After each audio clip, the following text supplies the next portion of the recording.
Bonjour à tous, j'espère que vous allez bien. Dans l'épisode 5 de Star Wars, l'Empire contre-attaque, nous avons pu découvrir la planète Hoth, où nous avons pu découvrir deux créatures qui deviendront emblématiques pour la saga, le Tauntaun et le Wampa. Et aujourd'hui, nous allons justement parler du Wampa, le prédateur de la planète Hoth. Et donc, commençons.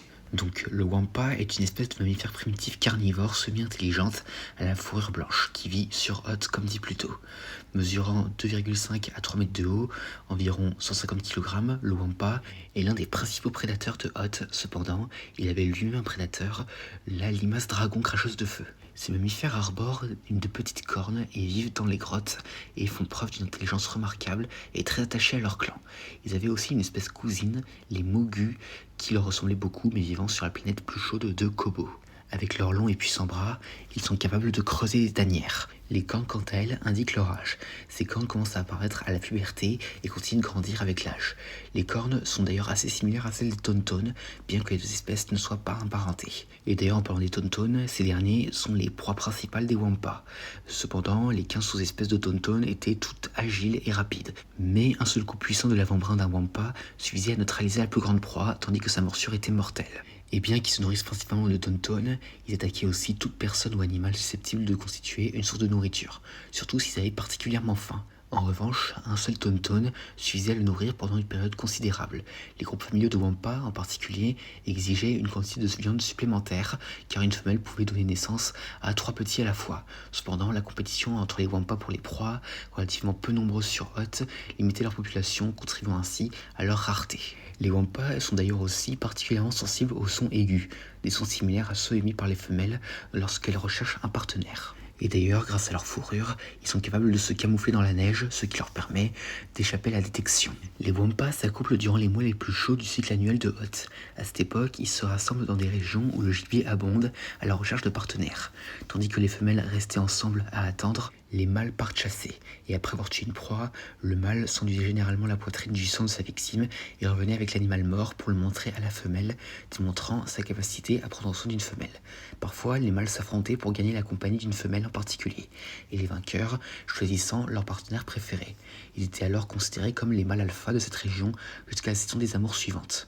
Du point de vue de leur reproduction, les Wampa peuvent être considérés comme des marsupiaux, leurs petits naissant vivants, mais très peu développés, ressemblant à un ver miniature assez petit pour tenir sur une cuillère à café. Et après l'accouplement, les femelles donnent naissance à 3 petits par portée. Ces nourrissons, après leur naissance, rampent jusqu'à la poche marsupiale de leur mère, où les têtes grandissent et se développent environ 3 mois.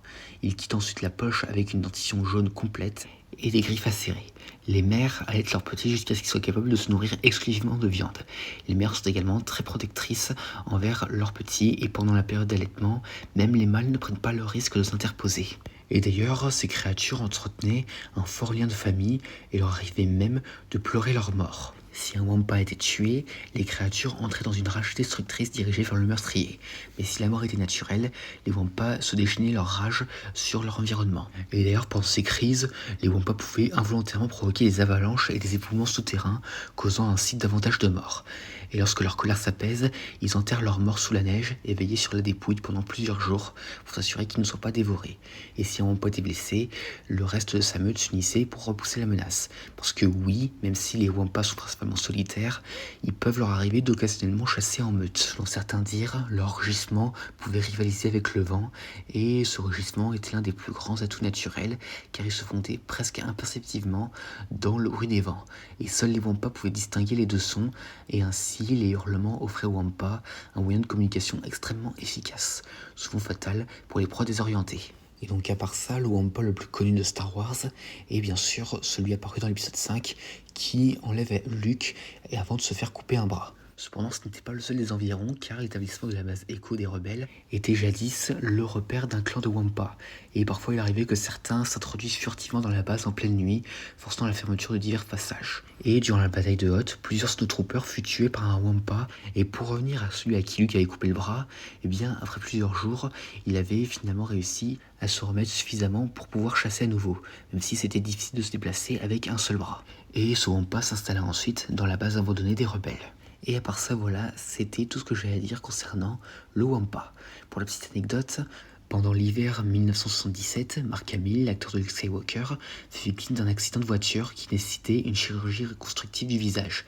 Et nombreux sont ceux qui pensent que l'attaque du Wampa contre Luke a été incluse dans le film pour expliquer les cicatrices résiduelles et les traits légèrement modifiés du visage de Luke. Parce que oui, pour ceux qui ne le savent pas, Luke a un visage différent dans l'épisode 5 par rapport à l'épisode 4. Également, le Wampa à l'origine devait être incarné par un acteur vêtu d'un costume géant, en peau de mouton, sur les lieux de tournage en Norvège, où étaient filmées les scènes de Hot. Mais le costume qui obligeait l'acteur à se tenir sur des échasses s'avérait trop encombrant, trop lourd et trop chaud, provoquant un coup de chaleur chez l'acteur. Donc ainsi, toutes les scènes de Wampa en grandeur nature furent coupées au montage, et le concepteur des créatures, Phil Tippett, construisit une marionnette de Wampa visible brièvement en gros plan lorsque la créature attaque Luke. Et pour la sortie de l'édition spéciale du film, George Lucas décida d'étoffer les scènes avec le Wampa et fit construire une version plus mobile du costume. Les nouvelles prises de vue furent alors filmées dans une réplique miniature d'une grotte pour créer l'illusion que le Wampa était beaucoup plus grand qu'un humain normal. Et donc à part ça, voilà, c'était le Wampa. J'espère que cette vidéo vous aura plu, laissez-moi ça dans les commentaires et à la prochaine.